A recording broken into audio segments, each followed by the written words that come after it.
Well, good morning to you. How many of you would like a new Secretary of State? All right. Well, good. Well, I'm David Belle. I think the last time I spoke to this group, I was your 6th district chair for the state party.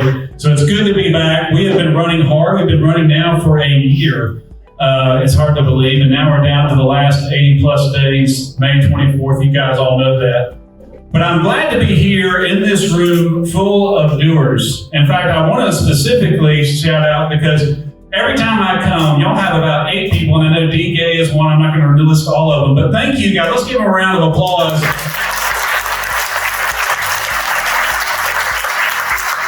I love people who get involved, and that's what this group is. I was running out. I don't want you to take this next comment the wrong way, but I was heading to Augusta yesterday, and you know how you pass the little church billboards, and oftentimes there's these little sayings on them, and sometimes they're kind of funny, and sometimes they're wise.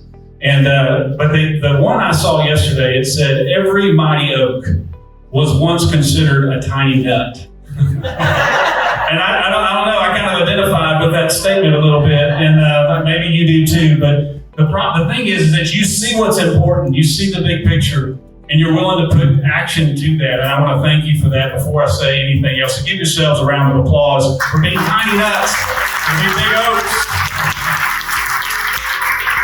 So I'm a 6th generation Georgian. I love being in the shadow of the big chicken because I grew up in the poultry capital of the world. Our chicken actually is life size. I don't know who's decided to do that. If you've gone to the square in Gainesville, we called it the Chicken of Liberty. And it is, for some reason, it is literally life size. So it's on the top of this big obelisk, but you have to squint to see it, but not here in Cobb. Not here in Cobb. You have the big chicken, so keep it here. So I love big picture things. That's one of the things that I bring value to is being able to see the bigger picture sometimes, and then also being able to understand how to get things done. And one of the great things about the Secretary of State's office is that one of the lesser known duties of the Secretary of State's office really describes the entire office and the entire job. And that is that the Secretary of State, and some of you probably know this, maybe you've heard it from me, the Secretary of State by statute is the keeper of the Great Seal of the state of Georgia. Now, granted, that is a literal task. There's a seal from the 1700s. It's in the Secretary of State's office. There's a press that is there that is actually much larger than the seal, but it's impressive. Oh man, I'm sorry I said that. Anyway, but we all are familiar with the seal, right? And there's 3 columns, you've seen it, and it says wisdom, justice, moderation. And then you have the state constitution with the arch that are holding it all together. And then you have a citizen soldier at the base of that arch and of those pillars, protecting those ideals. And when it comes to the Secretary of State's office, there's a lot there to unpack. Because at the end of the day, the most important role of the Secretary of State is to protect the consent of the government. Now, when you think about it, now, how many of y'all are pro-life? Come on. Pro-Second Amendment. Anybody? All right, fantastic. How many are for less government? Lower taxes? Okay, fantastic. You get the idea. Everything that you hold dear, everything that I hold dear, is only possible with the consent of the government. And you cannot have the consent of the government without fair and secure elections. And I'm here to tell you something you already know, is that Brad Raffensperger failed in his duty to faithfully keep the Great Seal of the state of Georgia. Now, I don't want to just leave it there. We all kind of know the story, but I'll tell you a little bit of how I see it. And the biggest issue is there's a failure of judgment, the inability to see what happens when you make an action, what the long-term consequences of that action will be. And one of the first things that happened in the lead up to the 2020 election is that Brad Raffensperger decided, and despite our party fighting against us for a long time, he decided to send unrequested absentee ballot applications to the entire list, 6.9 million addresses. Now, there's a good reason why you don't do that. It's because not every county does a good job maintaining their voter list. In fact, in Fulton County, where I live, we have, and get this is cause for celebration. In Fulton County, 103% of eligible voters are registered to vote. You've heard about giving 110%, that's figurative, but not for Fulton County. Now, in addition to that, when he sent those absentee ballot applications, he sent them first-class mail, which means when they arrived at an address, they would automatically be forwarded to the next address, out of state or otherwise. And as you know, if you vote then, that is an illegal vote. You are only registered to vote as long as you live in the address where you are registered. But he also included an item where you could check a box and you could receive automatically ballots, not ballot application, ballots for the entire 7-month election cycle, which in some cases with runoffs would be as many as 4 ballots. And we also know about the lawsuit that was filed. When he signed, it's been called the consent decree. It's actually a settlement agreement. Now, a lot of people know, okay, that was bad and that didn't help us and that wasn't good, but I want to tell you why that was a bad idea and a huge missed call on judgment, is that when he signed that settlement agreement, what it did is it shifted the burden on how an absentee ballot would be viewed. You see, in the past, in 2018 and before, a registrar at the County Board of Elections would review an absentee ballot. They would see that that person hopefully is in the district. They would see that that person's address matches. They would check the signature and they would put it either in the count pile, or if it didn't match up, they would put it in the rejection pile.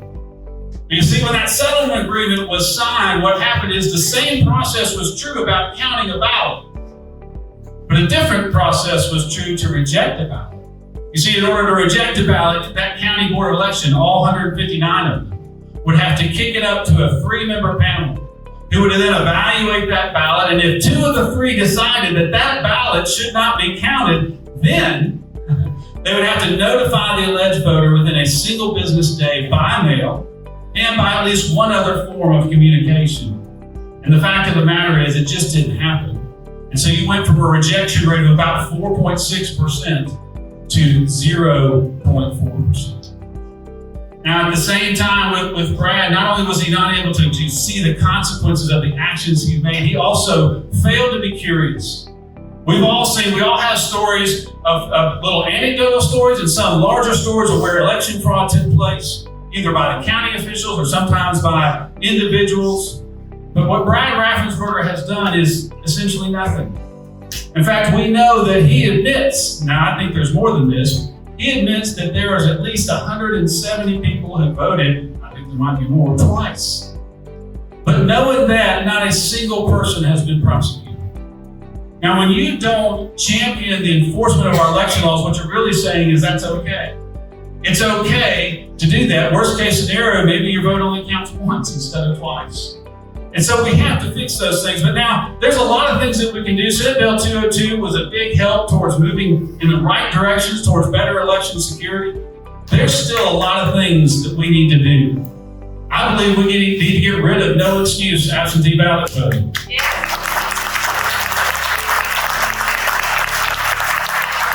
I believe we need to securitize the ballots at least to the level of our personal checks. Anybody still have personal checks? At least some kind of microprinting or watermark. It's very easy to do, and at the least we need to do that. I also believe we need to remove any type of computer between a voter and a ballot.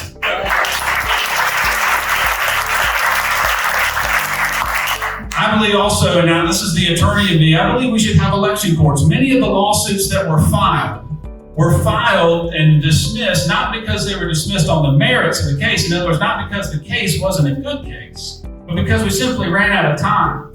And what we find so often is that clerks or judges were able to slow roll the decision process to once the election was certified, it no longer mattered. And so I think there's a very simple process to that. Either the State Board of Elections, governor, or some combination appointing 7 to 9 Superior Court judges across the state. They can meet in Zoom and immediately hear those election cases in time so that they can be heard and judged on the merits. We need to get rid of the anonymous use of drop boxes. Yes.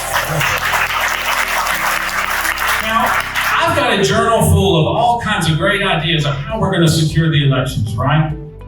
But I want you to listen to this because this is important, because this is going to weigh into your decision, because you're going to have a choice.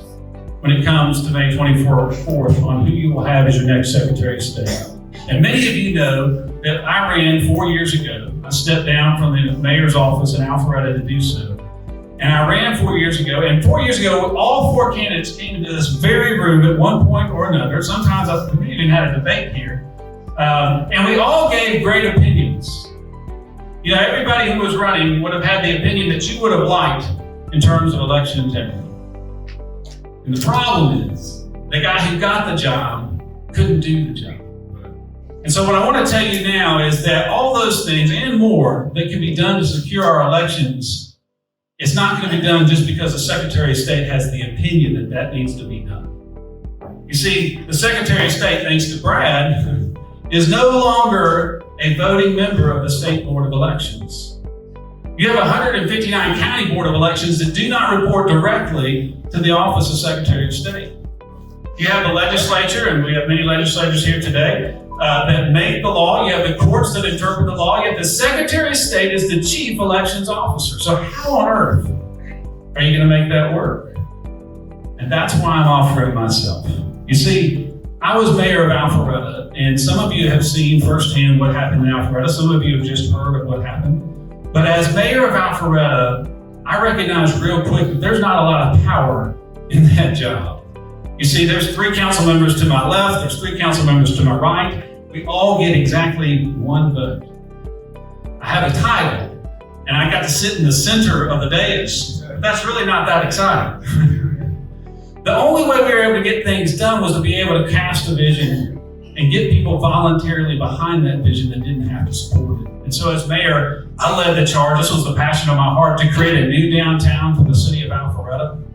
We took an 85-acre failed project that had been sitting dormant for 7 years, clear cut, with a partially constructed parking deck on it.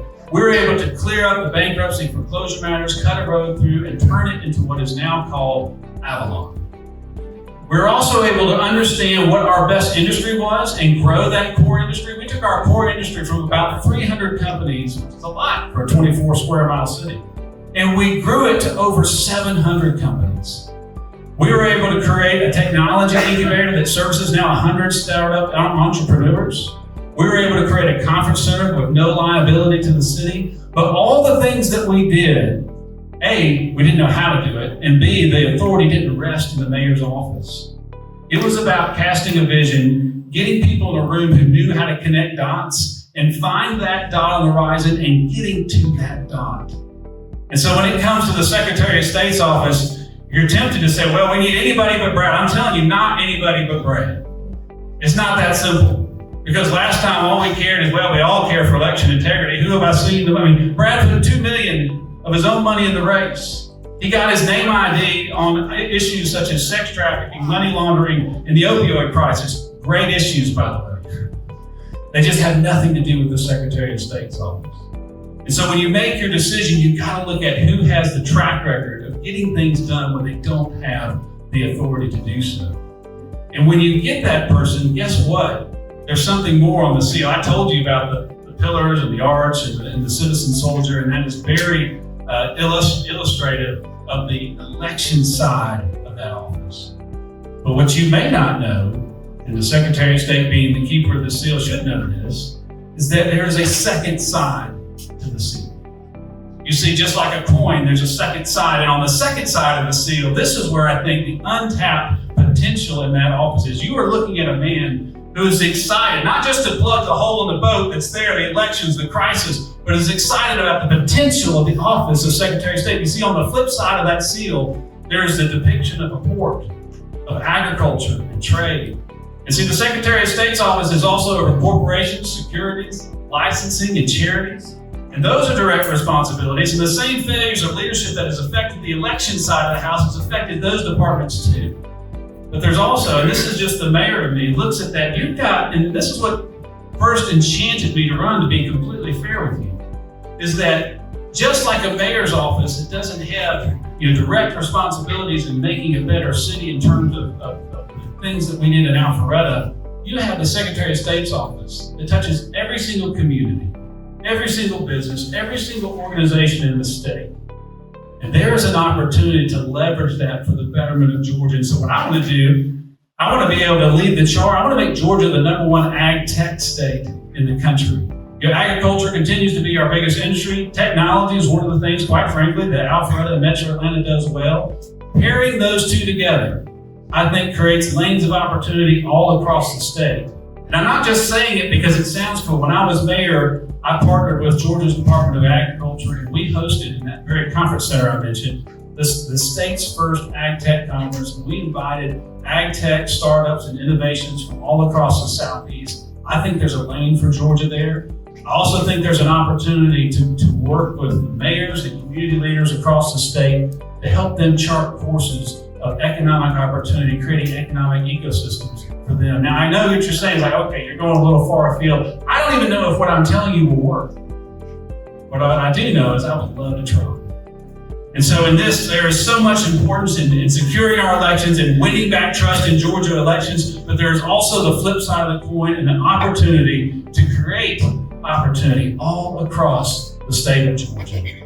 Now, if what I have told you registered, I would love to earn your support. Like I said, it's not enough to have someone just with the right opinion. That's great, but that's only half the job. You got to have someone who has the ability to get it done. And if you like what you heard today, we've got a clipboard. I know Jeremy's passing the clipboard. We would love for you to sign up, stay in contact with us. We're on the home stretch now. We're at 80 plus days. But we would love for you to get in contact with us. We'd love for you to take a yard sign. We'd love for you to tell people about what we need in the Secretary of State's office. This is more about than just an opinion. It's more than just a simple endorsement. This is about getting the right guy for the right job. David Belle, thank you so much. Right, Secretary of State.